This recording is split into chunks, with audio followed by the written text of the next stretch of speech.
says, there is a way that seems right to a man. There is a way that seems right to a man, but its end is the way to death. Its end is a way to death. And it's very important as believers, no matter what the consequences are, that we remain faithful to what God has called us to do and be, right? And it could be a very, very lonely road. It could be a very, very lonely road, and there's a lot of examples that we could go through, we could expound upon this morning.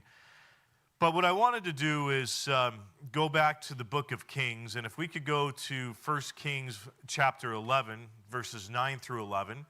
1 Kings chapter 11, 9 through 11. And it says this, and the Lord was angry with Solomon. And this is just kind of building a foundation here. The Lord was angry with Solomon because his heart had turned away from the Lord, the God of Israel, who had appeared to him twice. So what we see here is exactly what I just read in Proverbs, is that a man, when he does what seems right to himself, it leads to death. And so God had instructed Solomon twice that you should not marry or you should not take upon yourself false gods. And so what did Solomon do? He did exactly the opposite of what God had told him to do. And, God is long-suffering. God is long-suffering. Listen, it didn't happen overnight. Solomon started doing this, years ago. It wasn't like a once-and-done thing. And, God is very long-suffering towards us in hopes that we would return. And I believe that God gave Solomon every opportunity to give up his wicked ways and return to him.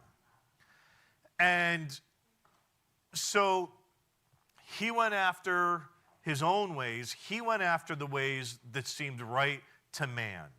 Continuing on in the next verse, and had commanded him concerning this thing, but he should not go after other gods, but he did not keep what the Lord commanded.